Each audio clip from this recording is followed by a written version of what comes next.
온난한 기후의 미국 남부 평야 지대나 평탄한 지형을 자랑하는 유럽 국가에서 한국으로 온 외국인들은 적어도 3번 놀란다고 합니다. 첫째, 별거 있겠어? 라고 생각하며 향한 서울 도심의 산의 실체를 깨달았을 때, 둘째, 여름의 길고 긴 장마와 더위, 시베리아 저리 가라 수준의 겨울 추위 등 극과 극을 달리는 한국 사계절을 체험했을 때, 마지막으로 모든 지형적, 기후적 한계를 능가하는 한국인의 근성을 실감했을 때라고 하는데요. 국토의 70%가 산인데다 삼면이 바다인 지형과 뚜렷한 사계절이 탄생시킨 건 비단 강한 한국인뿐만이 아니었습니다. 한국이 직접 무기를 만드는 이유는 여느 다른 나라들과 다릅니다. 휴전 중이긴 하지만 수십 년째 분단 상태로 전쟁의 위험이 있으며 호시탐탐 우리를 노리는 일본과 중국이 너무나 가까이 있기 때문인데요. 애초에 군사무기를 개발하기 시작한 시점부터 우리가 쓸 무기를 우리 손으로 만든다가 우리 군의 모토였습니다.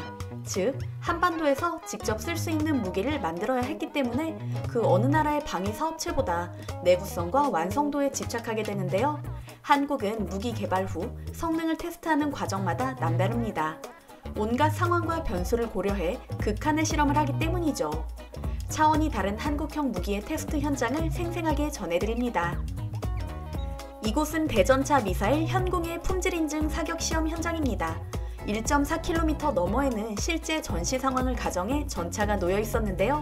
어깨의 맨 화기에서 발사된 유도탄이 공중에서 멋지게 날개를 펼치더니 쏜살같이 날아가 전차에 명중합니다. 북한군 전차의 반응 장갑과 공간 장갑을 인정사정 없이 격파해버리는 현궁.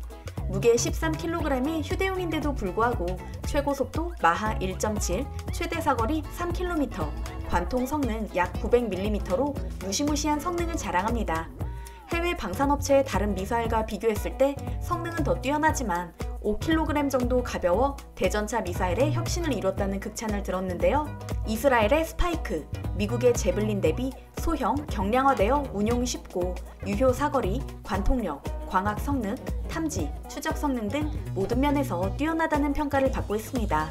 가격 또한 1억 정도로 2억 9천만 원인 제블린보다 훨씬 저렴하죠. 야간 사격도 가능하고 앉거나 서서 쏘는 것은 물론 소형 장갑차에 탑재해 사격할 수도 있습니다. 현궁에 적용된 기술 중 가장 눈에 띄는 것은 바로 텐덤 탄두 기술입니다. 유도탄의 탄두가 2개인데 앞 탄두는 전차의 겉면을 파괴하고 뒤에 있는 주 탄두가 속면을 꿰뚫고 들어가 폭발하게 만든 것이죠. 증가 장갑에 반응 장갑까지 붙어있는 전차도 전면 관통이 가능하기 때문에 현재 북한군이 보유한 모든 전차를 파괴할 수 있는 스펙을 자랑하는데요. 중국 등 주변 강대국의 최신형 전차와 싸우게 되더라도 전차 취약부를 공격할 수 있는 탑어택 모드로 부셔버릴 수 있죠. 뿐만 아니라 우리가 직접 개발한 첨단 핵심 기술도 속속 적용되어 있습니다. 유도탄 발사 전 표적을 포착하고 발사 후 표적을 추적하는 적외선 영상 탐색기가 적용돼 있고요. 현궁은 발사되자마자 허리와 꼬리 부분에 십자 모양의 날개를 펴는데 이 때문에 안정적이고 정확한 비행이 가능하다고 합니다. 마지막으로 표적에 명중할 때까지 사수가 조준 상태를 유지해야 하는 기존 대전차 화기와 달리 현궁은 발사 즉시 사수의 신속한 대피가 가능하므로 훨씬 안전하고요. 9년에 걸친 개발 끝에 세상에 나온 현궁은 11개의 핵심 구성품의 국산화도 일어났는데요. 현궁은 우리 군에 배치하기 전 마지막 품질 인증 사격 시험 현장에서 실제 전차를 부숴버리고 850m 너머의 벙커를 깔끔하게 파괴하는 등 놀라운 성능을 과시했습니다. 한국이 아닌 중국이었다면 말도 안 되는 방식으로 최종 테스트를 대충 했을 텐데 역시 한국이라는 감탄이 나옵니다. 현궁에 적용된 기술 중 눈에 띄는 것이 또 있습니다. 바로 한국의 지형에 최적화된 탐색기입니다. 현궁은 제블린이나 스파이크 대전차 미사일과는 약간 다른 탐색기를 사용하고 있는데요. 비냉각식 적외선 CCD와 가시광 카메라의 조합을 선택했습니다.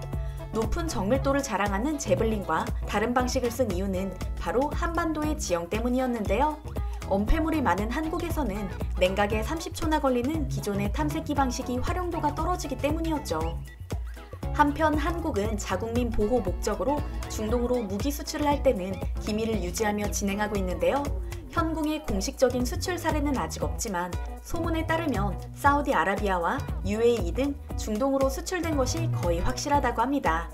제2차 예멘 내전에서 사우디군이 촬영해 올린 동영상을 보면 3km 거리에서 이동 중인 적의 오토바이를 격파하는 모습을 확인할 수 있는데요.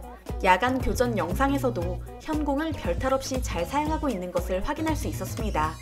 시도 때도 없이 모래먼지가 일고 여름이면 40도가 넘는 불볕더위를 자랑하는 중동에서도 산이 많은 한반도의 지형에서도 현공은 제 역할을 훌륭히 수행하고 있는 모습입니다. 한편 현실에서 극한 기후를 만들어내기 어렵다면 아예 극한 상황을 인위적으로 만들어버리는 경우도 있습니다. 한국형 전투기 KF-X 보라매의 경우가 이에 해당하는데요. 국방과학연구소는 폭설이나 폭우, 번개는 물론 태양열, 고온 보습 등 한계 상황을 넘나드는 전천후 환경을 만들 수 있는 환경시험장을 충남 해미 비행장에 만들어 시제 1호기를 열심히 괴롭히고 있는 중입니다. 환경시험장은 뜨거운 열기로 가득한 사막이 되기도 영하 54도로 기온을 내려 항공기를 아예 얼려버릴 수도 있다고 하는데요. 실제로 이곳에서 진행된 테스트 현장 사진을 보면 항공기 외관이 아예 꽁꽁 얼어있는 걸 확인할 수 있죠.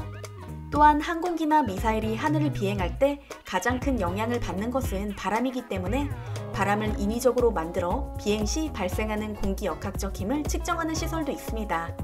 한국에 있는 풍동 측정 시설은 스웨덴 항공우주국에서 국방과 우주 프로그램에 사용하던 시설을 개량한 것으로 마하 0.4에서 1.7까지 천음속 실험이 가능하다고 합니다.